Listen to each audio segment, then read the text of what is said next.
Hi there. I painted this bike frame with POSCA paint pens for the channel, and it's been sitting around for over a year. The reason it sat around for so long is something I'll get to in a minute, because this video is all about what I learned from my first try at painting a bike. I'm going to cover how long it took, what it cost, and what mistakes I made. But first, my friend Taylor is going to put this back together.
If you haven't already, please consider subscribing to the channel.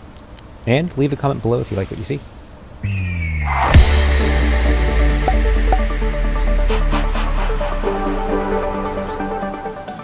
This tip is really solid for any DIY art project. I sprayed primer on this piece of cardboard and tested all the colors out so I could see what they looked like when they were dry. Also, POSCA pens come in a variety of nib sizes, so I made a key for that too.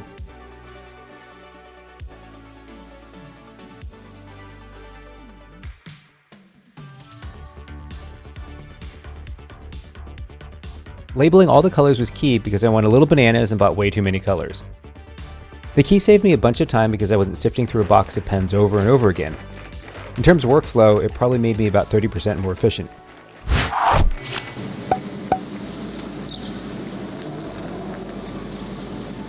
The entire project ballooned to about $500 or $600, but $300 of it was just spent on POSCA pens, and I have pens that I've never even opened.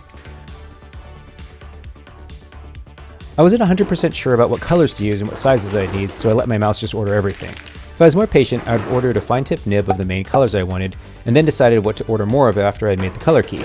It's always better to have a finer tip pen for details than find a bigger nib for a larger block of color. Everyone's style is a little bit different, but if you're on a budget, I think you can make a great design with one main color and a couple of shades, then a contrasting color and a fine black pen. For example, here I've got a blue design, and orange is the contrasting color to make things pop. And then a black fine liner to add more separation. Let's stay on the topic of budget. Buy a lot of sandpaper for removing paint. I think I went through about a dozen sheets of the 400 grit sandpaper. In contrast, I barely dented the 600 and 800 grit paper because that was just for making things silky smooth. I spent about 20 or 30 hours just sanding and prepping the frame.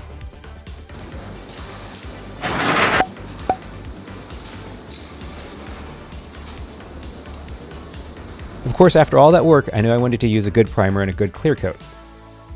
I've included links below to high quality cans of both. That being said, I recently painted some handlebars just for the wall, and I used store brand automotive primer and clear coat, and it worked out just fine. But those aren't going outside. POSCA pens are supposed to be resistant to fading in sunlight, but they're water-based, which is good because they're non-toxic and easy to clean or erase. This also means that they're delicate. You absolutely have to seal them with a clear coat. I suggest 2 to 3 coats. I put a lot of work into this frame, so I went a step further and applied a ceramic coating as an extra layer of protection against scratches and sunlight. There's a link below to the kit I used. You find ceramic coating in a lot of cars these days.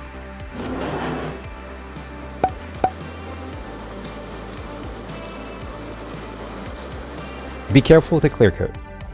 I'm a disaster with spraying things and I tend to overspray. I oversprayed so much on the down tube, the POSCA paint actually ran down the sides of it. If it runs, stop what you're doing, don't try to touch it while it's wet, let it dry completely, then sand away as much of the error as you can, and don't go deep enough to go into the paint layer. This brings me to the next lesson, which actually caused me months of delay and a little bit of money.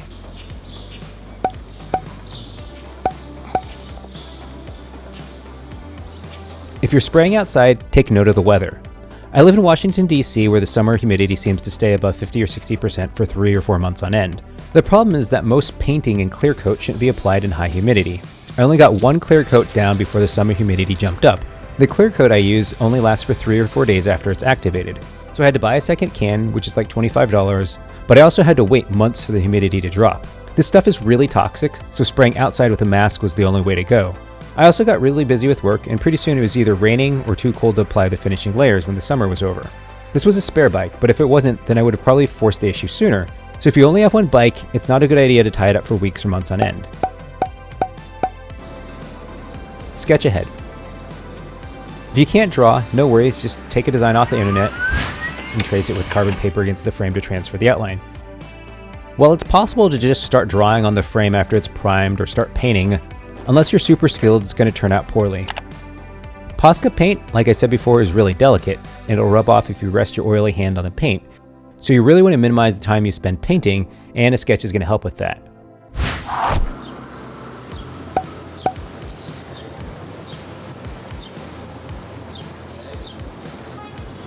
My last tip is to take advantage of the POSCA pens. The paint is mostly opaque, which means that if you wait, you can draw over a painted section once it's dry.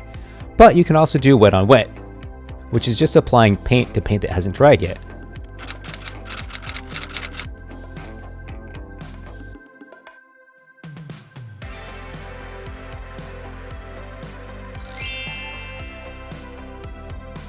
I suggest mixing and matching the techniques to figure out what fits your style best.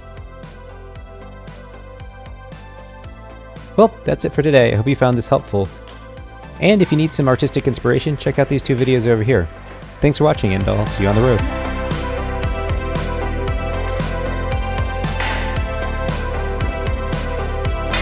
Yeah.